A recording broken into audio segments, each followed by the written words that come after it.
Thank you, everyone. So as Dr. Chow mentioned, my name is Anahita Emami. I'll be talking about the assessment of LV filling pressures in special populations, and I particularly chose arrhythmia because it's a very big topic and I couldn't obviously address all of it.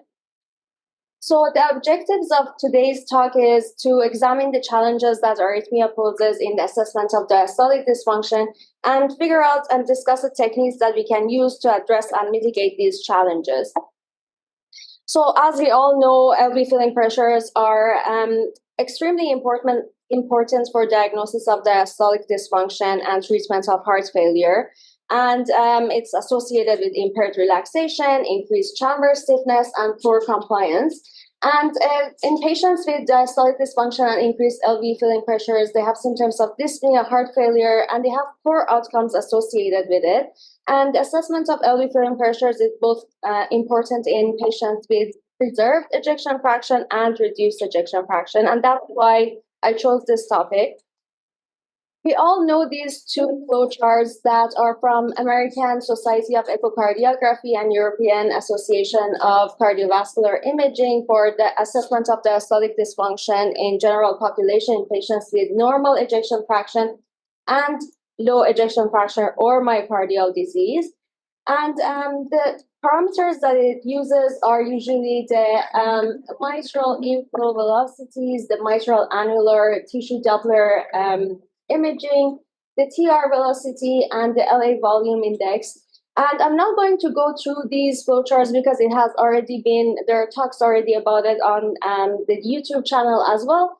But in some populations, some of these parameters become unreliable. For example, in patients with tachycardia, sinus tachycardia, we can have the fusion of E and A wave that makes the E to A ratio unreliable. Or, for example, in patients with atrial fibrillation, they don't have any organized atrial contraction, and therefore no A wave, and that also imposes some challenges with calculating some of these parameters. And American Society of Echocardiography recommends some parameters to be specifically used in patients with these kinds of arrhythmias that we're going to go through and review.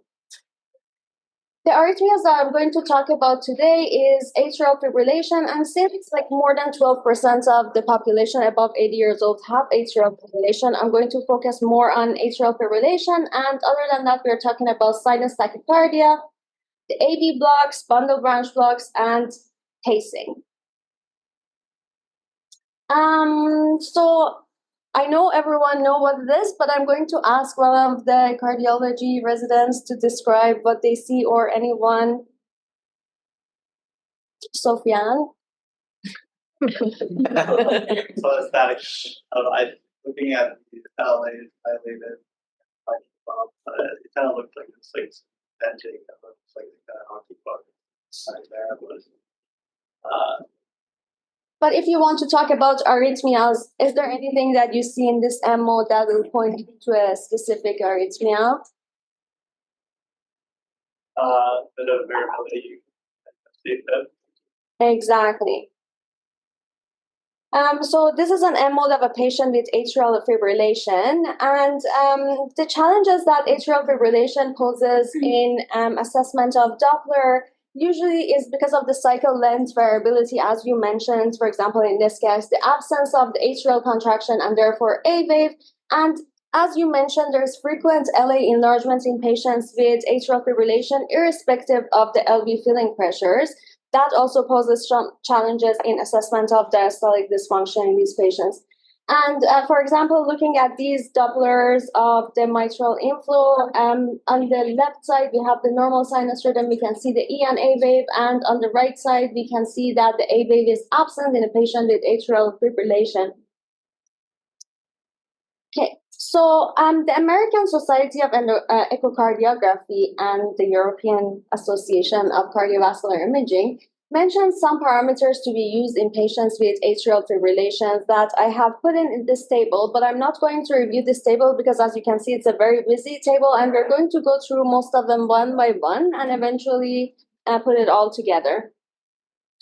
So first, I'm going to talk about the mitral inflow deceleration time. So the deceleration time is basically the time taken from the peak E wave velocity to when it's decreased back to the baseline, and it reflects the rate of pressure equalization between the chambers. And so initially, in diastolic dysfunction with impaired relaxation, we may have prolonged deceleration time when there is no significant elevation in the left atrial pressure. But as the left atrial pressure increases, because of the LA and LV pressure equilibrate more rapidly during diastole, we get shorter deceleration times. And for example, in this study that was done in 1995, they studied 60 patients, mean age of 65, and all of the patients had evidence of heart failure and chronic atrial fibrillation, and they excluded patients with valvular diseases or pericardial constriction. And they measured the Doppler evidence of LV filling pressures in them and simultaneous pulmonary wedge pressures.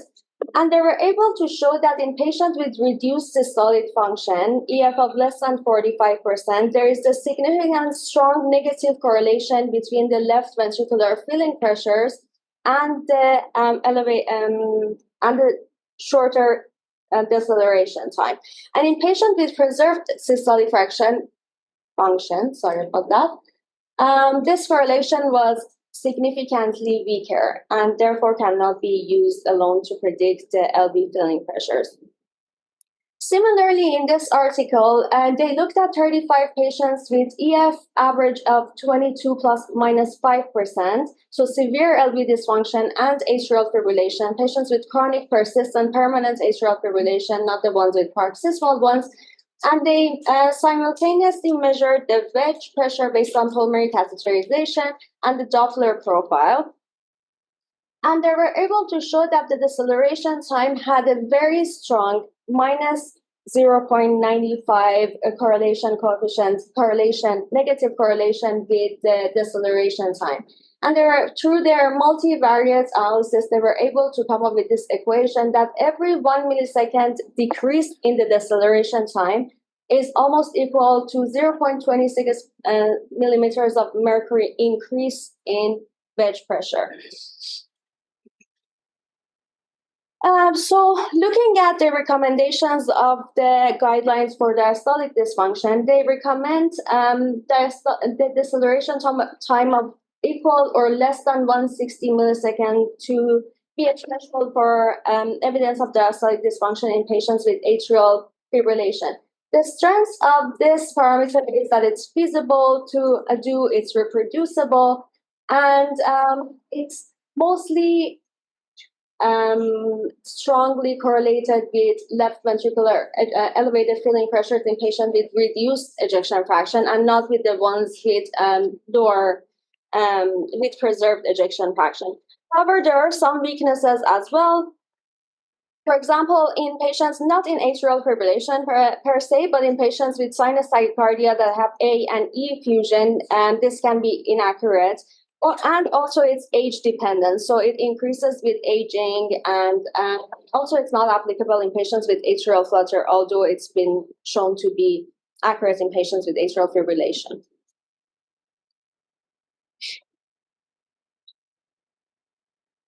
Okay, so next we're going to talk about peak acceleration rate of mitral E velocity. I'm not going to spend too much time on it because it requires a special software to calculate this peak acceleration rate, and it's not widely available. But basically, it measures the rate of acceleration of the initial rising slope of the E wave from its onset to its peak, and it divides it into multiple, periods of time, and measures the highest acceleration rate based on centimeter to second square, and that is the peak acceleration of the E wave. As I said, it requires a different Doppler analysis system to be able to calculate it. And for that to be calculated, the sweep speeds need to be more than 100 millimeters per second.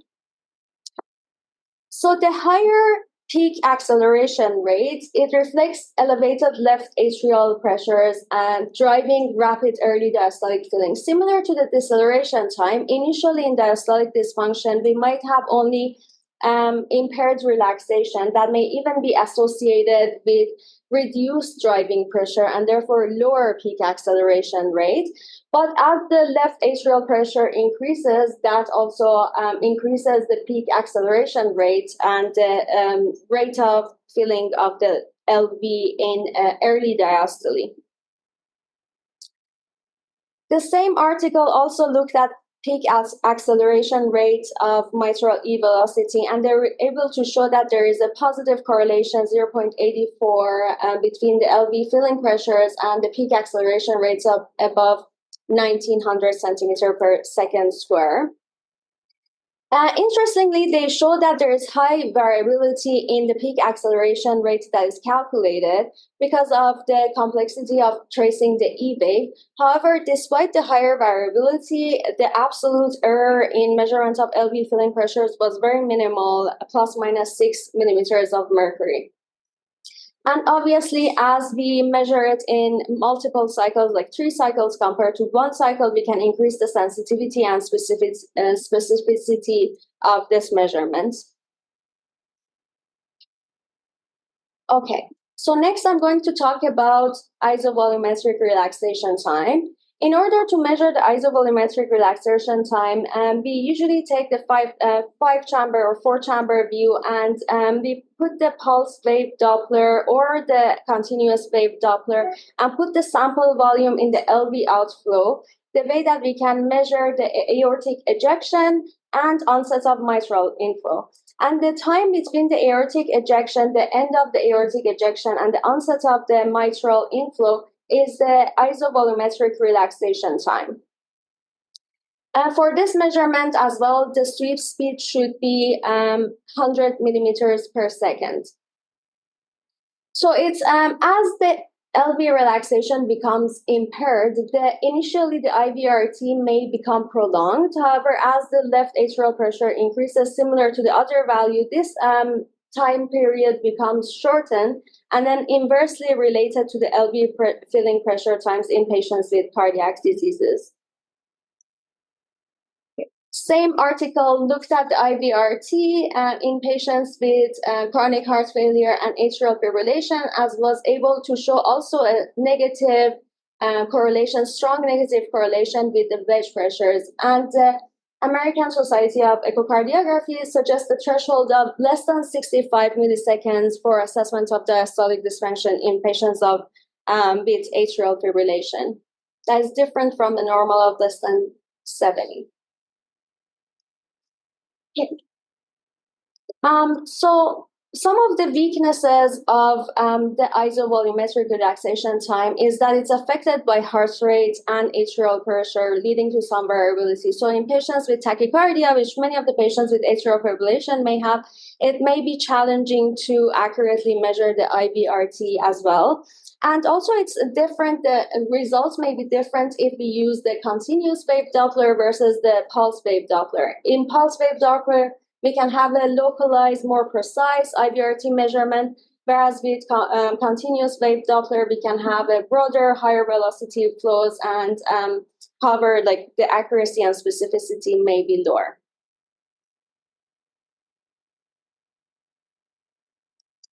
Okay, so we all know about the use of pulmonary venous flow in assessment of diastolic dysfunction and the assessment of the systolic part, diastolic part, the ratio of systolic to diastolic, that's usually more than 1, although in patients who are healthy, who are young, can be less than 1 as well. But in patients with atrial fibrillation, the pulmonary venous deceleration time has also been introduced as a marker for diastolic dysfunction with a cutoff of less than 220 milliseconds. just for cardiology residents and myself and C1. So in order to get the pulmonary venous flows, we put the pulse wave Doppler 1 centimeters into the pulmonary veins, usually the right upper vein. And then we can have the systolic and diastolic and atrial reversal. For that is obviously absence in atrial fibrillation.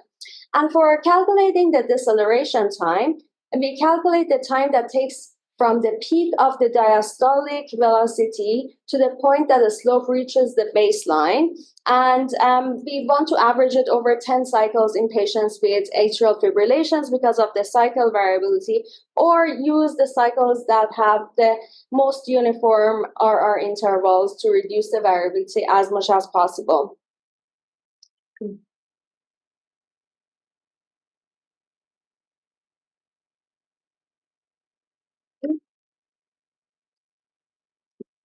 So here I wanted to show the pulmonary venous deceleration.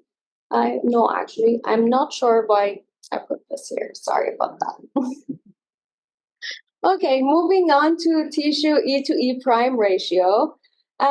So E prime is the early diastolic velocity that is measured at the mitral annulus, either at the septal or the lateral part of the mitral annulus, and it reflects myocardial relaxation. And a reduced E prime can indicate impaired relaxation, and it's hallmark of diastolic dysfunction. And by measurement of E to E prime, it's an indicator of the LV filling pressure time, and it can indicate elevated left atrial pressures and wedge pressures, and the normal E to E prime ratio that we expect is usually less than 8. So looking at this article, they looked at 56 patients with atrial fibrillation and preserved ejection fraction, and they excluded patients with LV valve motion abnormalities, and it's important because that can significantly alter the E to E prime ratio and E prime analysis. And in 21 of those patients, they did simultaneous pulmonary artery catheterization. They measured E to E prime in atrial fibrillation patients in two ways. One, using dual Doppler echocardiography, so simultaneously single beat E to E prime ratio, and they tried to use the cycles that the preceding RR and the pre-preceding RR are almost equal to have a kind of like a regular loading parameters, and they use it in a conventional way as well, just calculating E and E prime in different non-simultaneous beats and comparing the two. So obviously in the ones that the single beat was calculated, it was more accurate because of the same loading conditions compared to the ones that compared to the conventional E to E prime ratio that had different loading conditions. So they showed that the single beat E to E prime has higher correlation with pulmonary capillary wedge pressure, 0.74 of correlation coefficient. And in terms of the conventional ones, the correlation is still there, but it's more moderate and is lower than if the single beat is calculated. The cutoff that was used for elevated wedge pressure in patients with atrial fibrillation, a cutoff of more than 11 predicted the wedge pressure of more than 15 with a very high sensitivity and specificity. The cutoff that was used in conventional ones were more than 10, and the specificity and the sensitivity were lower. Obviously, if we use a single beat, we can have a more reproducible results because of the simultaneous measurements, whereas if different beats are used because of the interbeat variability in patients with atrial fibrillation, the reproducibility is lower. So there are other parameters that are used in measurements of diastolic dysfunction in patients of atrial fibrillation. However, in the interest of time, and because I wanted to also talk about bradycardia and blocks, I just completed it here. So reviewing this table again, and we looked at the mitral deceleration time of less than 160 milliseconds, peak acceleration rate of more than 1900 centimeters to second square, isovolumetric relaxation time of less than 65, pulmonary venous deceleration of less than 220 milliseconds, and a tissue Doppler of more than 11. Looking at these, the mitral deceleration time, especially in patients with low ejection fraction, has the highest negative correlation with the LV filling pressures. And the equation that we discussed before, every 1 millisecond decrease in deceleration time was associated with 0.26 millimeters of mercury increase in the wedge. And otherwise, the other factors also had higher sensitivity and specificity compared to other conventional methods that are used for assessments of diastolic dysfunction in patients with atrial fibrillation. The lowest margin of error was for peak acceleration time. However, as I said, because of the software availability, it's more difficult to obtain. Okay. So next, we're reviewing the recommendation of the American Society of Echocardiography in measurement of diastolic dysfunction in sinus tachycardia. So what sinus tachycardia does, like the pathophysiology of it, how it affects the diastolic dysfunction, is that because of the shortened diastolic time, we can have fusion of E and A waves. And if at the start of A wave, the E velocity is more than 20 centimeters per second, then the E to A ratio cannot be calculated and it's unreliable. So the 2016 diastolic dysfunction guidelines recommend assessment of mitral inflow pattern if there is predominant early LV filling, so higher E compared to A, that can be a diagnostic factor for diastolic dysfunction in patients with EFs of less than 50%. They looked at IVRT of less than 70 milliseconds. That is different from the IVRT of less than 65 milliseconds in patients with atrial fibrillation. And the S to D ratio of less than 40% was also highly specific for diastolic dysfunction in patients with sinus tachycardia. And in these patients, the average E to E prime of more than 14 had the highest specificity, but obviously had low sensitivity because it cannot detect some patients with impaired relaxation as opposed to also increasing in left atrial pressures. So here's a pro tip for assessment of diastolic dysfunction in patients with sinus tachycardia. Can anyone point to what they're seeing here?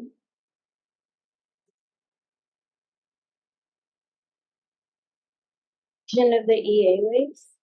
Yeah, so we see the effusion of the EA waves in the sinus tachycardia part, but the first beat in this strip is a PAC, and after a PAC, we usually have a compensatory pause that may lead to separation of E and A wave and may help us calculating the EA ratio more accurately. Compared to the other beats that we can see at the onset of the A wave, and the E velocity is more than 20 centimeters per second, so we cannot really calculate an accurate E to A ratio in these patients. Okay, so now I'm going to move more to bradycardia and conduction blocks. And just like for a small review, and because Rudy asked me about the location of the Koch triangle yesterday, I just wanted to talk quickly about that. So the conduction system consists of the sinoatrial node that is in the right atrium at the junction of the superior vena cava and the right atrium. So basically upper posterior wall of the right atrium. And then we have the AV node that is at the triangle of Koch that is in the right atrium near the opening of the coronary sinus, and it's bordered by the tendon of Todaro and a septal leaflet of the tricuspid valve. So there it is. Just for you. It'll be in your year-end, fun rounds. Where's the triangle of no? Yes. So both of these, they're very, very small, and we cannot see them on echocardiogram. And normal conduction usually, as we all know, starts with the SA node, and if the timing and everything is right, the A contraction can increase the cardiac output and the filling of the LV by 25 to 30%. And then electrical activity travels from the SA node to the AV node to the His Purkinje system, and then simultaneously in the right ventricle and the left ventricle, and causes a synchronized contraction of the right ventricle and the left ventricle.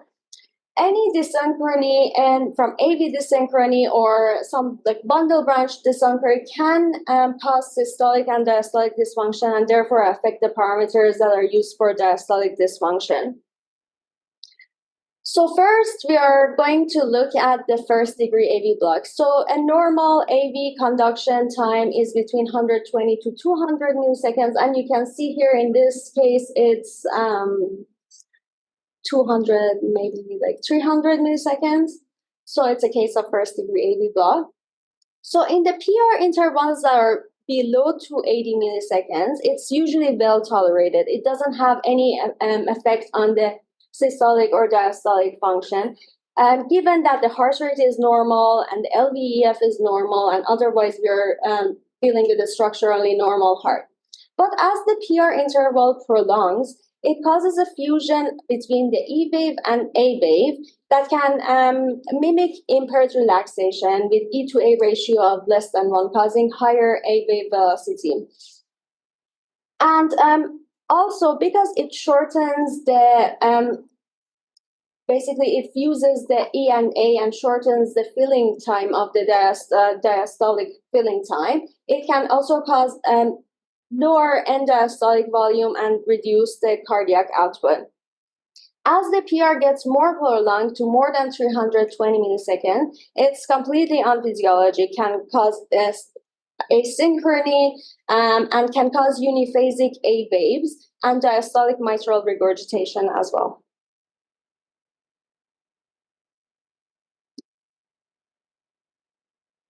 Okay. So here's an example of someone with first degree AV block in a higher heart rate and a lower right heart rate. So we can see in the first image on the left side, we can see that in higher heart rates, the E and A have been fused. At the onset of A wave, the E wave velocity is more than 20 centimeters per second, and therefore the E to A ratio is calculated incorrectly. Whereas in the same patient, in normal heart rate, we can see that the fusion is now not there anymore, and therefore the E and E is now more than A, and it's less associated with like impaired relaxation.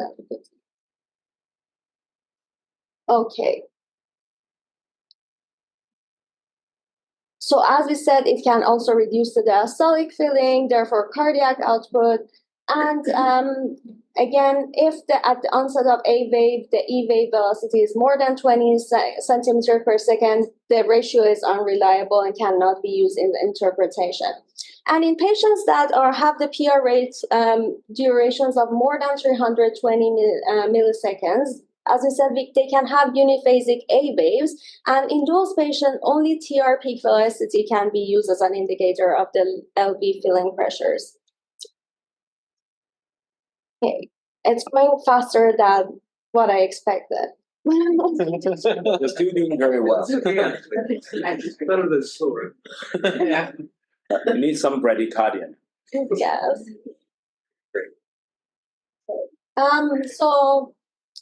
So then we can talk about the bundle branch blocks. Right bundle branch block usually causes only minor changes in the LV and RV synchrony and doesn't have significant impact on diastolic variables. Whereas the left bundle branch block is usually itself is associated with cardiac diseases, and therefore many patients with left bundle branch block do have diastolic dysfunction as well. And as per recommendations of the diastolic dysfunction assessment, if there is no fusion between the A and E wave velocities in patients with left bundle branch block, we could still use most of the parameters that are used for assessment of diastolic dysfunction in normal conduction, and they remain valid. And if there is left atrial pressures that are normal, we still have the impaired relaxation pattern. And if there is elevated left atrial pressure, then we may have the pseudonormal or restrictive pattern as we get with normal conduction. However, this article looked at patients with left bundle branch block who have abnormal intraventricular septal motion, and also patients with pacing or post-cardiac surgery who also have abnormal intraventricular septal motion. And they showed that the mitral annular velocities, the TDIs, both laterally and septally, have poor correlation with wedge in the presence of abnormal intraventricular septal motion. So as I said, it's going very faster than I was intended, but just like to review this. So in patients with right bundle branch block and in AV blocks that are lower than 280 milliseconds, the same mitral E and A velocities that we used before and annular velocities are valid. But in patients with a PR of more than 320 seconds, then we can have the uniphasic A and the fusion that make them not valid anymore. And in patients with left bundle branch block, pacing, and resynchronization therapy, then mitral annular velocities are less valid. So because I thought I won't have much more time to discuss other arrhythmias, I just stopped here. And so basically, arrhythmias can affect the physiology of systolic and diastolic dysfunction, reducing the accuracy of some of the common parameters that we use in diastolic dysfunction. And therefore, we introduce some of the parameters that can be used in patients with arrhythmia. And definitely, similar to assessment of diastolic dysfunction in patients with normal conduction, we have to use multiple parameters to be able to assess the diastolic dysfunction, and each one parameter by itself cannot be diagnostic. I put a bonus slide here as well. Does anyone want to?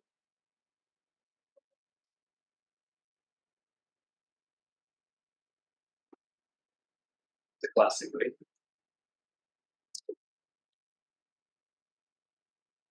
Is it pace through them? Is it pace? It probably is, or bundle branch. It's probably pace. It looks Yes. Looks space. So I guess Brady. the question that Anahita is asking is that is that an E and an A wave? What are those waves? Right? That's what you're asking. Yes, exactly. Okay. It's an E wave for sure. It's an E wave. Okay, what's the second wave? Poti thing is an L wave.